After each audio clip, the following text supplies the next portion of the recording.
Mays Prison has been described as a prison within a military base.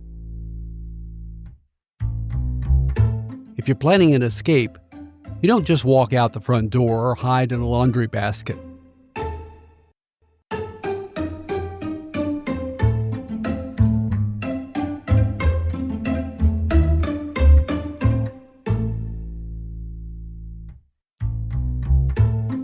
This season, as we look at the classic scams and cons, we're also going to look at a collection of scams convicts use to break out of prison. Today, we revisit the Mays prison break from 1983. 38 prisoners escaped. Most were caught, and 2 have still not been located. And just like out on the street, the most effective tool was social engineering, getting the guards to behave in predictable ways within an already flawed security system. To understand the determination of the convicts to escape cell block H7, it's important to take a brief look back at the times in Northern Ireland. These times were called the Troubles. The convicts considered themselves political prisoners whose responsibility it was to escape and rejoin the fight. This wasn't just a religious conflict between Protestants and Catholics. It was a deep struggle over identity and belonging. The amount of prisoners who were doing huge sentences was phenomenal. So there were loads of life sentence prisoners, 20 to 30-year sentence prisoners. So in a sense, people had to focus on attempting to get out. One of the duties of political prisoners is to escape. It's like shooting for the stars. It's like something that you've always really wanted, you know? And what I wanted to do was to not be released, but to escape. You know, it's great to be released, but I wanted to break the system. That's Brendan McFarlane and Jerry Kelly from a 1998 BBC documentary about the escape. You'll hear several clips from the escapees who were interviewed during that program. For centuries, Britain colonized Ireland. In 1921, Ireland was split into 2. The South became independent, but the North, with a Protestant majority, stayed in the United Kingdom. But many Catholics in the North felt like second-class citizens. They faced discrimination or wanted equal rights or reunification with the Republic of Ireland. By the late 1960s, civil rights marches by Catholics were being met with violence. Riots broke out. The British Army was deployed, and soon paramilitary groups emerged on both sides. The IRA fighting to unite Ireland, and loyalist groups seeking to remain British. Over 30 years, more than 3,500 people were killed. Bombings, assassinations, and fear were part of daily life. Moments like Bloody Sunday in 1972, when British soldiers killed 14 unarmed protesters, fueled anger and violence. But by the 1990s, people were exhausted, and talks began. In 1998, the Good Friday Agreement was signed. It brought power sharing and peace. The prison break took place in 1983, when peace was nowhere in sight. The British Army arrested protesters on all sides and sent them to prison. At one point, the prisons were filled, and members of 2 factions were placed in Block H7 at Mays Prison. Prison officials were warned that it was a terrible idea and could only lead to fighting inside the prison walls, but they moved ahead anyway. One group began plans for an escape, the Irish Republican Army. The atmosphere was toxic. Factions battled each other, and both battled the guards. They were called screws by the prisoners. In return, the guards tortured and berated the prisoners. Now, viewed from the top, H7 looks like the letter H. Each of the 4 legs is a block, and the center allows for the guards to watch over the prisoners and serves as a dining hall for all blocks. H7 was considered a relaxed space, and prisoners could move about relatively freely.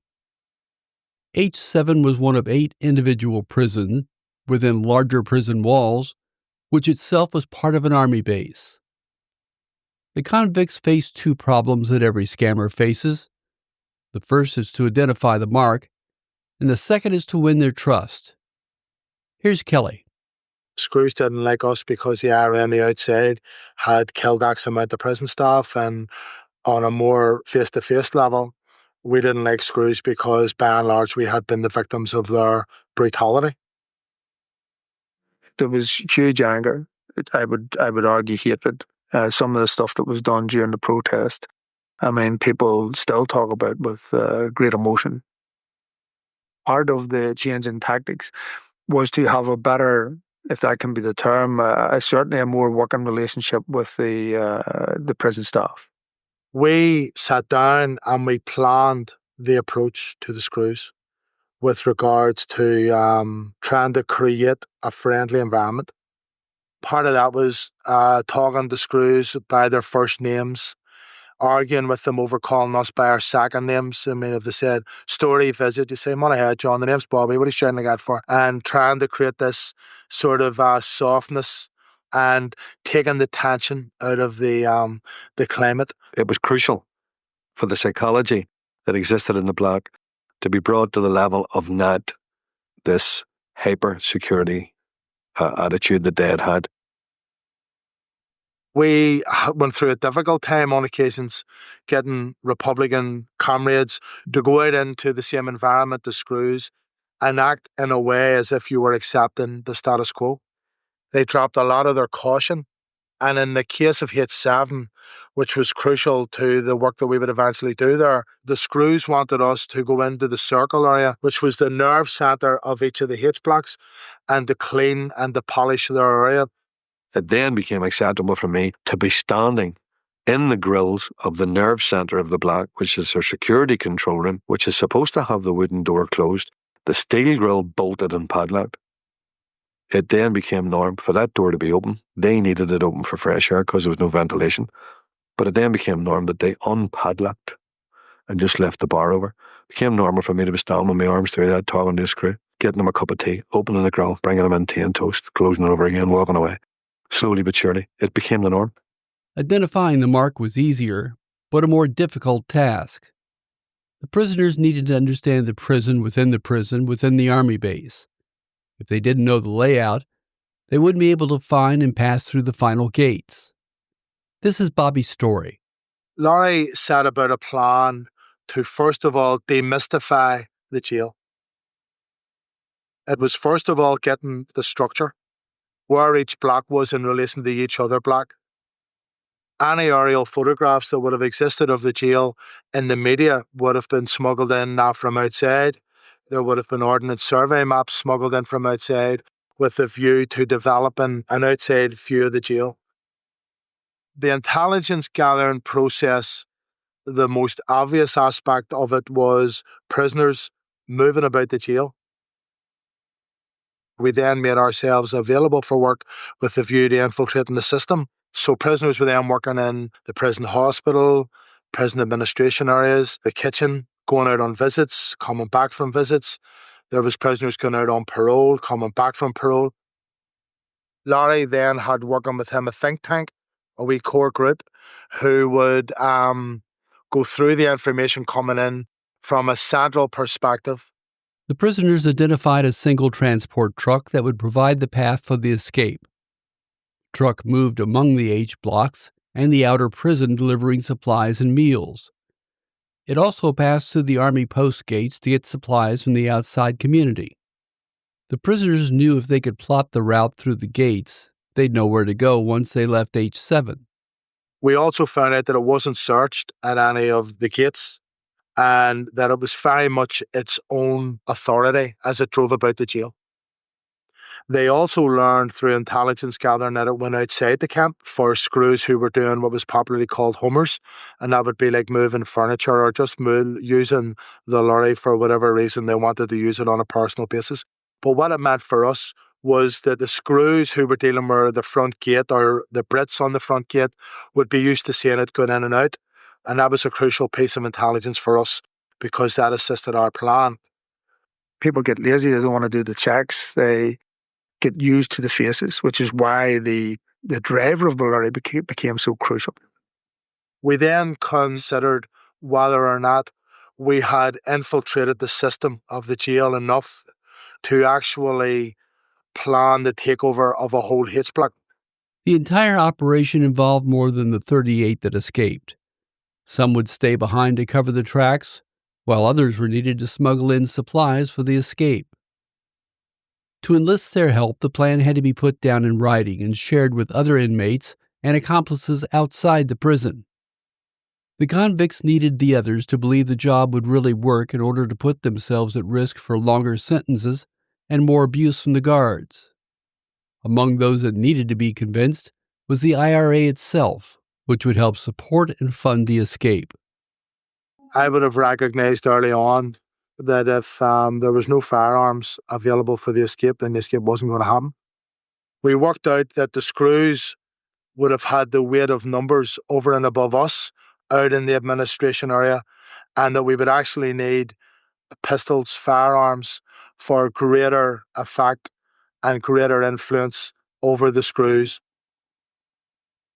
You had to be able to take whoever you were taking and have them basically surrender immediately, because you couldn't afford any fisticuffs or anything like that. And the only way to do that was that they knew that they had no choice. The army leadership on the outside recognised the escape plan as one that could work, and they cleared the operation and agreed to resource it.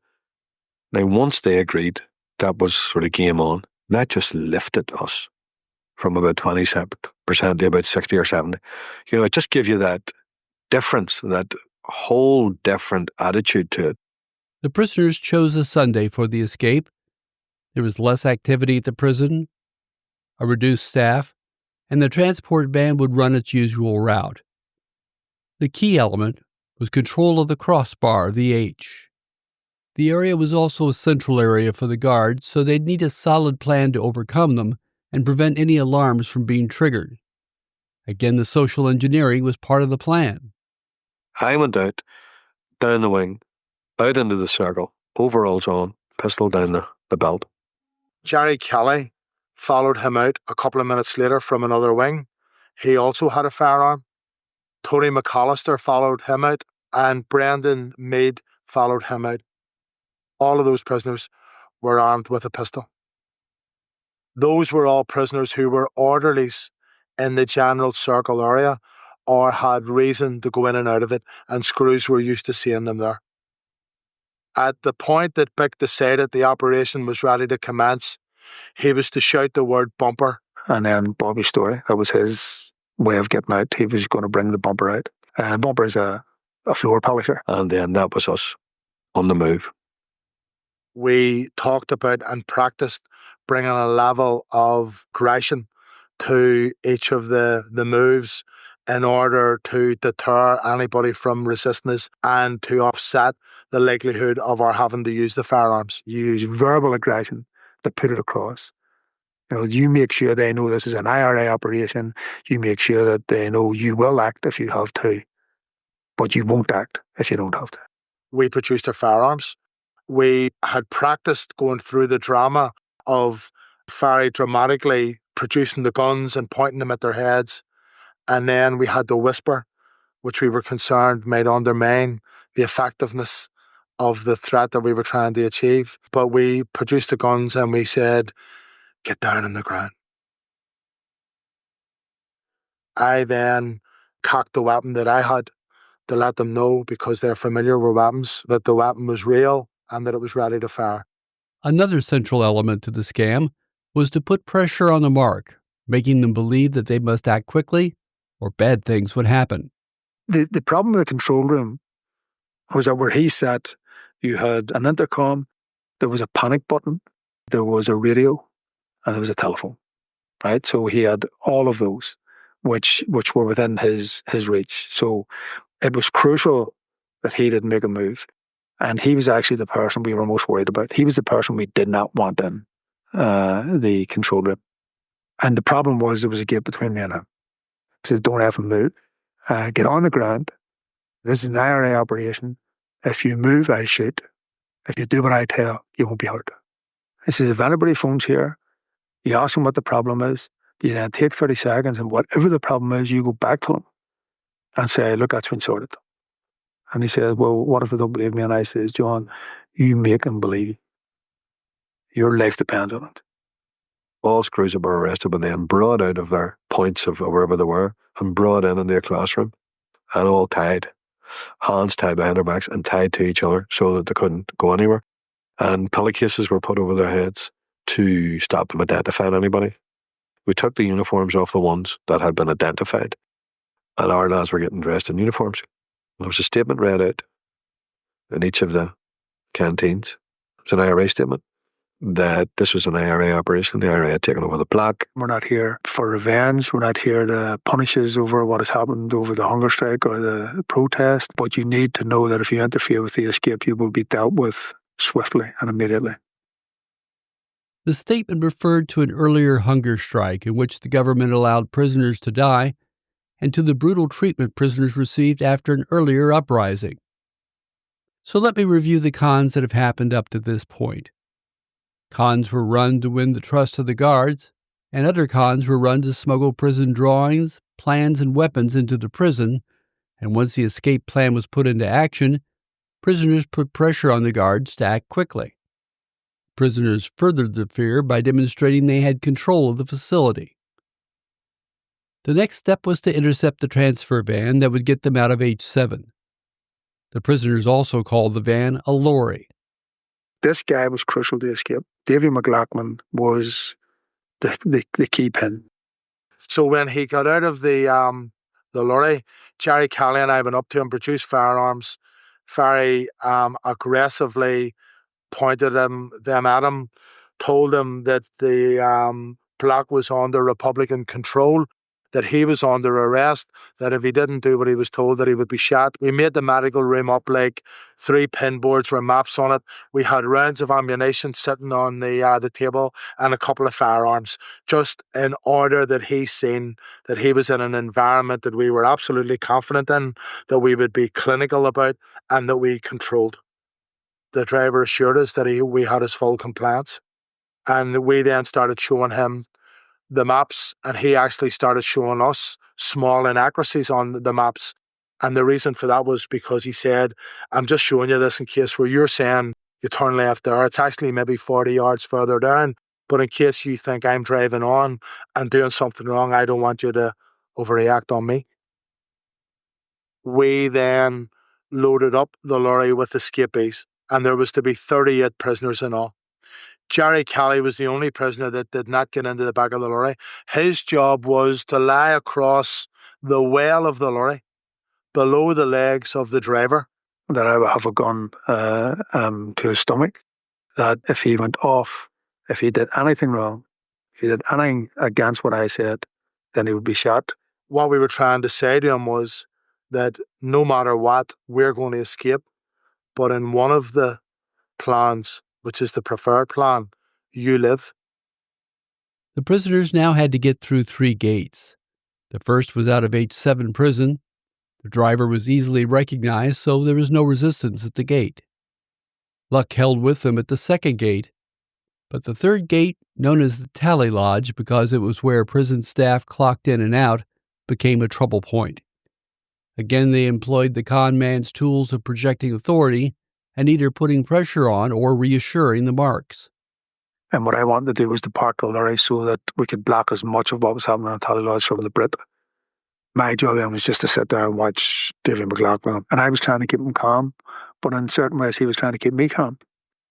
So I was engaged in a conversation. I says, how you doing? He says, I'm all right. And he says, I says, you married? He says, I am. And I says, any kids? He says, I have a couple of kids. I says, how much do you earn? He says, not fucking enough. So I was always quite sharp in the circumstances. We went into the out corridor, into the offices, arrested the screws, put them on the ground. At that point, Bick came in and left one of his team at the back door to arrest any screws who would follow in their footsteps. And at that point, we had control of the Tally Lodge. A phone call came through to the Tally Lodge. And I went right quiet, silence, shh, total silence. Nobody say a word. And we brought the senior officer, we brought him over to the phone. and two of us, one on each side of him, both armed, pistols at his side, told him to answer the phone. And if he said a wrong word, he wouldn't be able to say another word because the wrong word would be the last word that he said. And the phone call was from the emergency control room to say that an alarm had been triggered in the Tally Lodge. And we could hear this, you see. And your man said, no. And we were sort of pushing him. And he says, what alarm are you talking about? The emergency control room said, the alarm that has went off is an alarm that's on to the TV, which when we looked over at the TV, there was a number of prison officers, prison staff, lying under the TV, and obviously one of them had hit the alarm. And they all began moving away from the TV as a result of our taking a focus on it. And your man saying to him on the phone, Red, come on, stop calling about now, no more messing around. Your man said, all right. He said, well, reset the alarm. And then this was this guy's opportunity to send the signal. And he asked the guy on the other end of the phone in the emergency control room, he asked him, how do you reset the alarm? Everybody knows. We know how to reset alarms when we're prisoners, you know. Everybody knows. And see, the minute he said it, the two of us just pushed the pistols into the side of his head. And we were listening very, very intently. And the guy on the other end of the phone says, push it back in, you stupid bee, and put the phone down. And this guy drained, just physically turned white, you know, the same colour as his shirt, because he tried to send a signal that something was wrong and the other guy didn't pick it up. We had actually hit this place probably about 20 minutes later, 15, 20 minutes later than we should have, which coincided with a change of duty on and off at that period. That was causing us problems because screws were coming off duty, screws were coming on duty. It was very quickly that we had in the region of 24 prison staff arrested in the Tally Lodge area under gunpoint, and the numbers were mounting. Our lads were standing in what we would always describe now as like a sea of screws. They were just surrounded by screws in onto their legs everywhere. I could see these boys, and to me, although they were in control of the Tally Lodge, they weren't in overall control of it, of the whole situation. And as the boy was saying to me, and I said to him that I think we could take them. I said, I think we could take these boys here. And I don't know why he overheard what I said or why he just seen me speaking to somebody, but I was told in no uncertain terms to keep my mouth shut.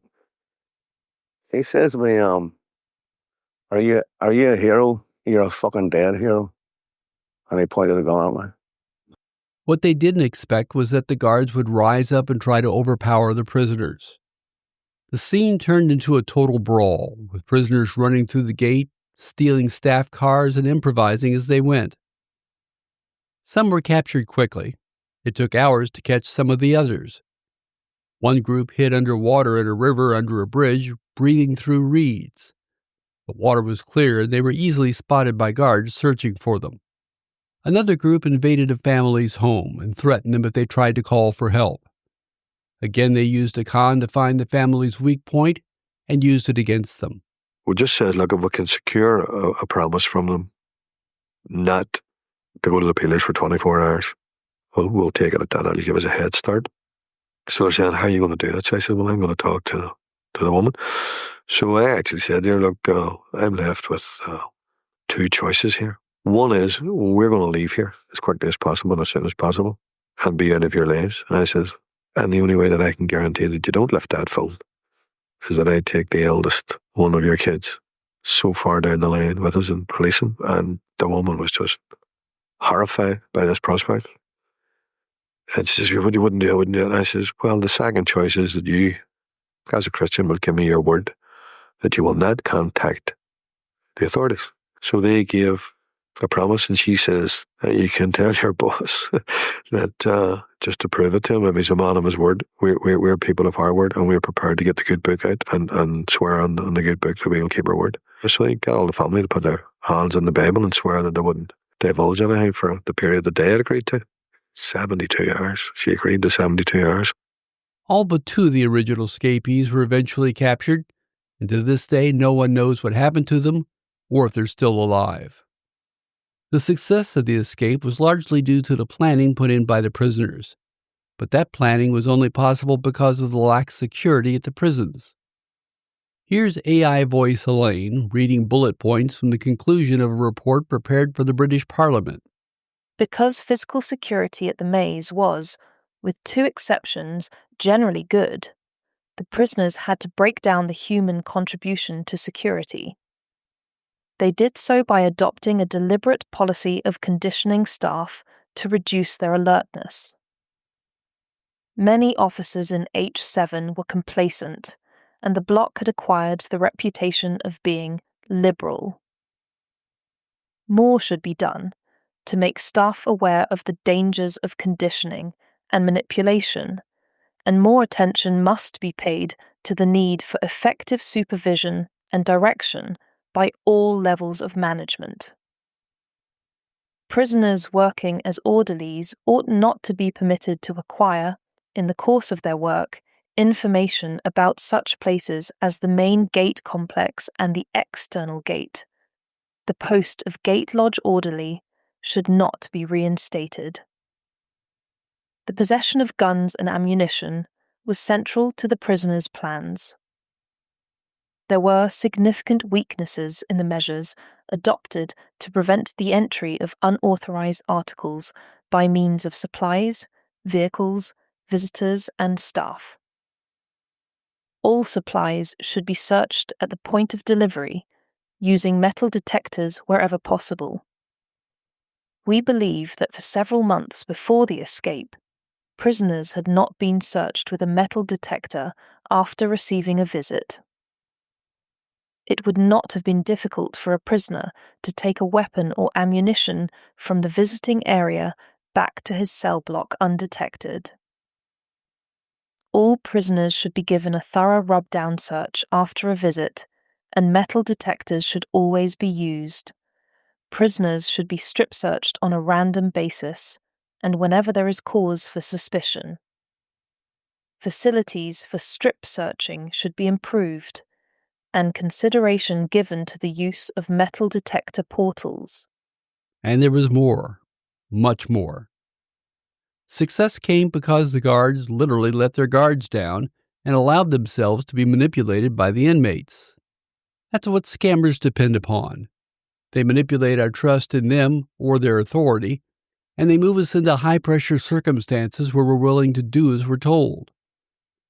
The guards at Maze Prison may not have had the opportunity to slow things down once the uprising began, but we can, and we can keep our money behind the walls that keeps it safe from scammers.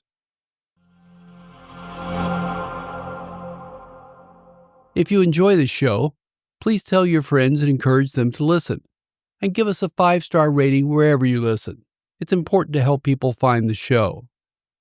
And if you want to talk to me, that's easy too. There's a new feature on our website, scamsandcons.com, that allows you to send me a text. Unfortunately, I can't reply, but it's private and I'd love to hear what's on your mind. If you want to give us more love, consider supporting the show monthly via Patreon.